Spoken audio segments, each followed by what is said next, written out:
নমস্কার বন্ধুরা, গল্প পাঠের আসরে আপনাদের সবাইকে স্বাগত। আজকে আমি পাঠ করছি শচীন দাসের লেখা ভয়ঙ্কর। ভালো লাগলে লাইক, কমেন্ট ও সাবস্ক্রাইব করবেন। বেশ কয়েক বছর আগের কথা। আমি তখন গিরিটি মধুপুর ব্রাঞ্চ লাইনের একটা ছোট্ট স্টেশনের সহকারী স্টেশন মাস্টার। এই সবে বদলি হয়ে এসেছি, একা থাকি, খাই দাই, কাজের সময় আবার স্টেশনেই পড়ে থাকি। একটু যে কথা বলবো তেমন লোকও পাই না। একে নির্জন স্টেশন, সাঁওতাল পরগনার আদিবাসী অধ্যুষিত এলাকা, তার উপর আপ আর ডাউন মিলে 24 ঘন্টায় মাত্র 4টি ট্রেন। সময় যেন আর কাটতেই চায় না। তবু খানিকটা রেহাই পাওয়া যেত যদি আমার মাস্টার মশাইটি একটু সহজ হতেন, একটু খোলামেলা মনে আমার সঙ্গে মিশতেন। কিন্তু স্টেশন মাস্টার ভারী রাশভারী স্বভাবের লোক, খুব গম্ভীর। তার কথা যেন মুখ থেকে বেরোয়ই না। আগে নাকি তবু বলতেন, কিন্তু বছর 3 হলো ছোট্ট ছেলেটা হঠাৎ মারা যাওয়ায় সেটুকুও হারিয়েছেন। অগত্যা কি আর করা, কাজ করতে করতে কাজের ফাঁকেই বই পড়ি, লোক গুনি, আর ট্রেন এলে উঠে গিয়ে চেকিংয়ের জন্য প্ল্যাটফর্মে দাঁড়াই। তা সেদিনও দাঁড়িয়েছিলাম, কিন্তু ট্রেনটা চলে যেতেই হঠাৎ একজন কে এসে আমার পায়ের ওপর হুমড়ি খেয়ে বলল, কে কে তুমি, কন হ্যাঁ?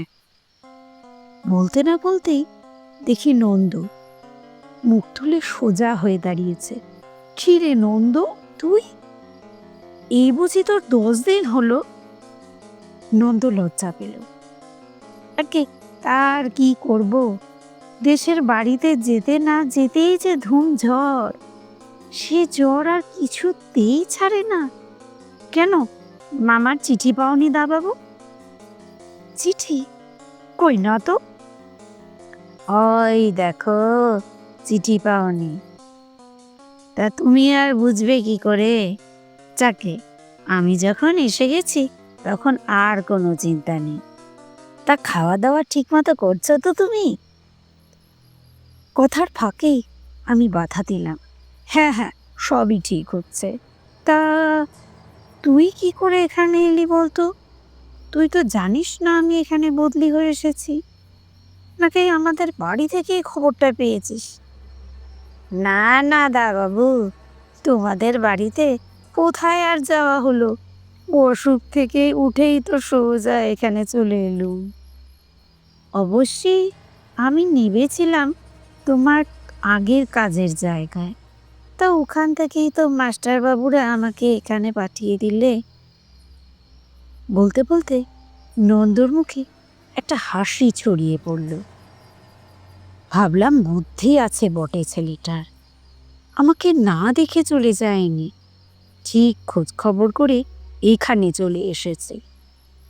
অবশ্য আমিও আমার সহকর্মীদের বলেছিলাম নন্দ এলে যেন এখানে পাঠিয়ে দেয়। কিন্তু 10 দিনের নাম করে গিয়ে 10 মাসের মাথায়ও ফিরে না আসাতে আমি ওর কথা প্রায় ভুলেই গিয়েছিলাম। যদি বা মনে পড়তো সঙ্গে সঙ্গে রেগে যেতাম ওর উপরে। ভেবেছিলাম দেশের বাড়িতে গিয়ে বিয়ে টিয়ে করে হয়তো সংসার পেতে বসেছে, তা বসুক, কিন্তু তাই বলে একটা খবর তো দিতে হয়। যাই হোক, ভুলেই গিয়েছিলাম, আর নতুন জায়গায় এসে নিজেই নিজেরটা করে নিচ্ছিলাম। ঠিক এই সময় আজ এখানে নন্দ এসে হাজির। ওকে দেখে খুব খুশি হলাম। যাক, এসে যখন ফুরেছে, আমাকে আর রেঁধে হাত পুড়িয়ে খেতে হবে না। যা করার ওই নন্দই করবে সব, ওই তো করতো আগের জায়গায়। নন্দ বলল, হা করে তাকিয়ে কি দেখছো দাদাবাবু? নাও চলো তো দেখি ঘর দূরের হাল কেমন করে রেখেছ। আমি এগোবার আগেই হন হন করে এগিয়ে চলল নন্দ। আমি ডাকলাম, কি রে, অত তাড়াহুড়ো করছিস কেন? নন্দ দাঁড়িয়ে পড়ল। তারপর আমার দিকে তাকাতেই দেখি ওর মুখটা কেমন শুকিয়ে গেছে, চোখের তোলে হতাশা।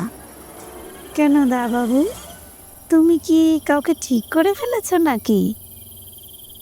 একটু মজা করতে ইচ্ছে হলো। বললাম, হ্যাঁ তা তো রেখেছি, পাহাড়ের ওদিক থেকে, ওই দূরের গ্রাম থেকে আসে।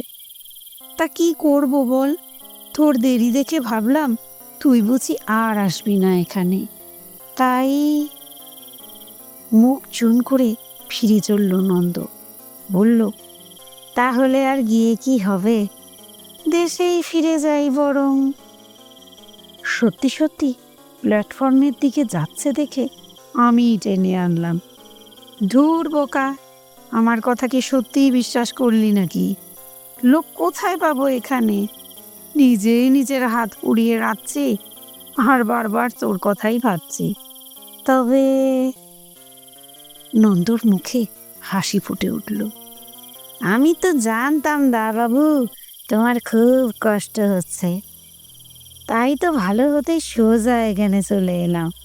নাও চলো দেখি কোন দিকে তোমার বাড়িটা। ওই তো, আমি হাত তুলে দেখালাম, ওই যে লাল রঙের লম্বা বাড়িটা দেখছিস দূরে, ওরই একটায় আমি থাকি। হনহনিয়ে কোয়ার্টার লক্ষ্য করে হেঁটে চলল নন্দ। কিন্তু ঘরের তালা খুলে ঘরে ঢুকে সবে জানলা টানলা খুলছি, নন্দ হঠাৎ লাফিয়ে উঠল। আরে সি সি, এ কি করে রেখেছ তুমি দাদা বাবু? এমন ঘরে কেউ থাকতে পারে? কেন, দিব্যি তো আছি আমি।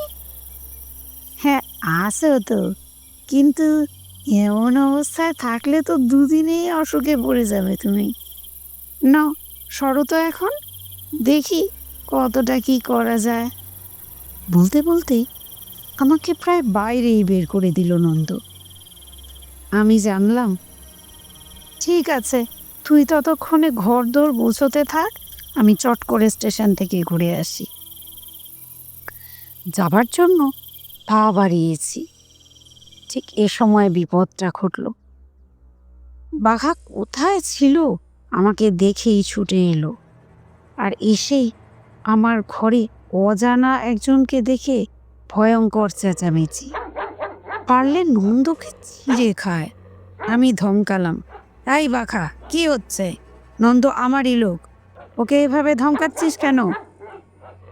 চিৎকার একটু থামলো, কিন্তু গলার ভিতরে চাপা গড় গড় একটা আওয়াজ করেই চলল।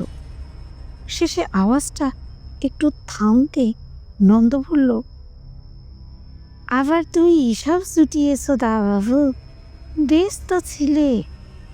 বললাম, আমি কি আর জুটিয়েছি? এক ঝড়ের বিকেলে হঠাৎ কোত্থেকে নিজেই এসে হাজির, আর সেই থেকেই এখানে আছে। করার মধ্যে আমি শুধু খেতে টেতে দিয়ে আর একটু আদর করি। কুকুরটা দুদিনেই আমার ভক্ত হয়ে গেল। তা কামড়ে টামড়ে দেবে না তো, যেভাবে চেঁচাচ্ছে? পরে না না, বাঘার মাথায় হাত রেখে বললাম, বাঘা আমার দেখতে যেমন, ব্যবহারে তেমনি সুন্দর। এতদিন আমরা দুজনে মিলে ছিলাম তো, এখন তোকে দেখে ওর একটু হিংসে হচ্ছে। ও দুদিন গেলেই ঠিক হয়ে যাবে। ঠিক আছে, তুই হাত লাগা, আমি ঘুরে আসছি। রান্নাটাও করে রাখিস, জিনিসপত্র সব ঘরেই আছে। সঙ্গে তাহলে ওটাকেও নিয়ে যাও দা বাবু, নন্দু বলল। বাবা, কুকুর তো নয়, যেন বাঘের বাচ্চা। আচ্ছা আচ্ছা, তাই নিচ্ছি, চল রে বাঘা। কিন্তু বাঘা তবু নড়ে না, বরং বিপুল উদ্যমে আবারও চিৎকার শুরু করে দিল। পাশের ঘরটায় স্টেশন মাস্টারের। বাঘার চিৎকারে তার স্ত্রী বেরিয়ে এলেন। কি হয়েছে রে শ্রুতি, বাঘা আবার এত চেঁচাচ্ছে কেন? বললাম, নন্দর কথা বলেছিলাম না আপনাদের, সেই নন্দ হঠাৎ উদয় হয়েছে আজ, আর বাঘা ওকে দেখেই। ও তাই বল। বৌদি হাসলেন। আমি ভাবলাম কি না কি হয়েছে রে বলে বৌদি আবার ঘরে ঢুকতেই আমিও বাঘাকে টেনে নিয়ে চললাম। নিলাম বটে, চিৎকার তবু থামাতে পারি না। মাঝে মধ্যে একটু কমলেও গড় গড় আওয়াজ করে বিক্ষোভটা জানিয়েই চলল। বুঝলাম এখন ওকে ছাড়লে ও গিয়ে নির্ঘাত নন্দর পেছনে লাগবে, আর তার চেয়ে যতটা সময় পারা যায় আটকে রাখাই ভালো। স্টেশনে এসে অফিস ঘরে ঢুকে তাই বললাম, নে এবার এখানে চুপচাপ বসে থাক বাঘা, আমি যখন যাব তখন আমার সঙ্গে যাবি। বাঘা আপত্তি করল না। কি ভেবে নিচে বসে আমার চেয়ারের পাশেই চুপচাপ পড়ে রইল। মাস্টারমশাই বললেন, কি ব্যাপার আজ একেবারে ওকে নিয়ে এখানে? সবটা খুলে বললাম। স্টেশন মাস্টার জানালেন, যাক তাহলে তুমি হাত ছেড়ে বাঁচলে এবারে, নন্দ যখন এসে গেছে। আমি ঘাড় নাড়লাম। তারপরে আস্তে আস্তে একসময় কাজের ভেতরে ঢুকে গেলাম। কাজ করতে করতে যে কতক্ষণ কেটে গেছে খেয়াল নেই। খেয়াল হলো হঠাৎ ঘড়ির দিকে তাকিয়ে, প্রায় 1টা বাজে। এখন অন্তত ওঠা দরকার, নন্দটা আজ নতুন এসেছে। তাছাড়া খিদেও পেয়েছে প্রচণ্ড, সকালের দিকে তো আর যাওয়াই হয়নি। দুপুরের দিকে ট্রেন থাকে না বলে মাস্টারমশাই এসব সময় কোয়ার্টারে চলে যান। আমিও খানিকটা কাজ ছেড়ে পোর্টার বেনোয়ারির ওপর দায়িত্ব দিয়ে বাড়িতে খেতে আসি। খেয়ে দিয়ে বই বগলে আবার স্টেশনে চলে আসি। আজও সেসব ভেবেই উঠেছিলাম, কিন্তু বেরোবার মুখে খেয়াল হলো বাঘা নেই। কোথায় গেল? দিব্যি তো চেয়ারের পাশে চুপচাপ শুয়েছিল। এদিক ওদিক খুঁজলাম, ডাকলামও কয়েকবার, কিন্তু সাড়া না পেয়ে মনে হলো নিশ্চয়ই আমার নজর এড়িয়ে কোয়ার্টারেই চলে গেছে। আর এতক্ষণে হয়তো আবার নন্দর উপরে হামলাও চালিয়েছে। তাড়াতাড়ি পা চালালাম, কিন্তু কোয়ার্টারে ফিরে দেখি সব চুপচাপ, কোনো সাড়া শব্দ নেই।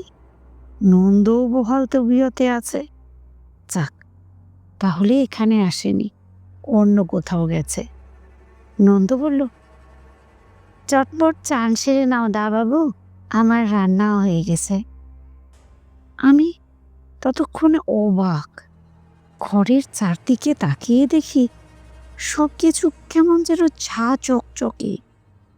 মাত্র কয়েকটি ঘন্টার ব্যবধানে ঘরটা যে এমন সুন্দর হয়ে উঠবে ভাবতেও পারিনি। আরও ভালো লাগলো ফিরে এসে ঠিকমতো রান্নাটা রেডি দেখে।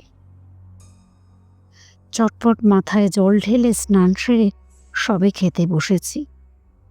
হঠাৎ কোত্থেকে এসে ঝাঁপিয়ে পড়ল বাঘা। আমার ভাতের থালা, ডিমের কারি, বেগুন ভাজা, ডাল উল্টে ফেলে দিয়ে প্রচণ্ড চিৎকারে নন্দকে আক্রমণ করতে গেল। মুহূর্তে আমার মেজাজটা গরম হয়ে উঠল। খিদের সময় খেতে বসেছি, তার উপর এমন সাজানোর সব খাবার। একটা নির্বোধ জন্তুর গোয়ার্তুমিতে তা যদি এভাবে নষ্ট হয় তাহলে কার না রাগ হয়। রাগে উত্তেজনায় দরজার মোটা খিলটা তুলে নিয়ে আমি ছুটলাম। বেশ আচ্ছাসে কয়েক খা বসিয়ে দিতে হবে, শিক্ষা না হলে হবে না এ বাঘাটার। কিন্তু দৌড়ে গিয়ে রান্নাঘরের দরজায় দাঁড়িয়ে খিলটা তোলার আগেই দেখি নন্দ নেই। বাঘা শুধুই চেঁচাচ্ছে, নন্দ, নন্দ, কোথায় গেলি?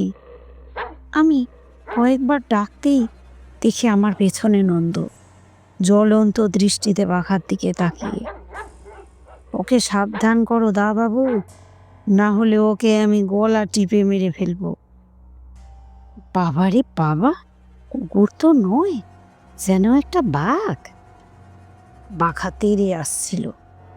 এবারে খিলটা তুলে একটা বাড়ি মারলাম।